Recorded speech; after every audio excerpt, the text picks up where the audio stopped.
அஸ்ஸலாமு இன்றைக்கி வந்து சப்பாத்திக்கு வந்து நான் சைடிஷ் செய்ய போகிறேன். அதுக்கு வந்து மஷ்ரூம் காலிஃப்ளவரும் எடுத்திருக்கேன். அதையெல்லாம் நல்லா கழுவிட்டு கட் பண்ணி வச்சுக்கணும். தண்ணி கொஞ்சம் ஊற்றி அது சூடு வந்ததோட மஞ்சத்தூள் கொஞ்சம் உப்பு போட்டு நல்லா கொதித்த உடனே மஷ்ரூமை போட்டு அதை எடுத்துடணும். எடுத்துகிட்டு அதே தண்ணியில் வந்து காலிஃப்ளவரையும் போட்டு அதுவும் கொஞ்சம் கொதித்தோன்னா அதையும் எடுத்து வச்சுக்கணும்.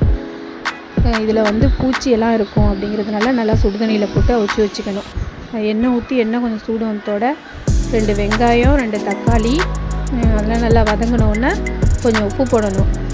உப்பு போட்டு கொஞ்சம் முந்திரி சேர்த்துட்டு அதை நல்லா வதக்கி அதை அரைச்சிக்கணும். அரைச்சி வச்சுக்கணும்.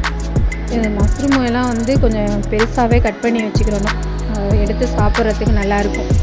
எண்ணெய் ஊற்றி எல்லாம் சூடு வந்ததோட பட்டை கிராம்பு ஏலக்காய் அதையும் சேர்த்துட்டு பூண்டு பச்சை மிளகாய் அதையும் சேர்த்துக்கணும்.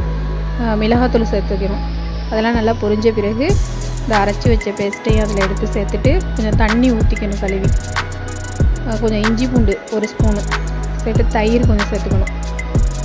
மசாலா வந்து கரம் மசாலா, கொஞ்சம் மஞ்சத்தூள், கொஞ்சம் மிளகுத்தூள், கொஞ்சம் ஜீரகத்தூள் அதையும் சேர்த்துட்டு நல்லா வதக்கி விட்டு மூடி வச்சிடணும். கொஞ்சம் கொதித்த பிறகு மஷ்ரூமும் காலிஃப்ளவரையும் சேர்த்து தண்ணி ஊற்றி நல்லா அது கொஞ்சம் வேக வச்சிடணும். கிண்டி விட்டு நல்லா மூடி வச்சுட்டு அப்புறமா எடுத்து அது வந்து கொஞ்சம் எண்ணெய் விட்டுருக்கும்.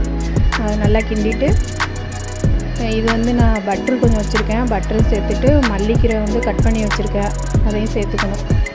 இது சப்பாத்திக்கு, தோசைக்கு, பராட்டாக்கு எல்லாத்துக்குமே நல்லாயிருக்கும்.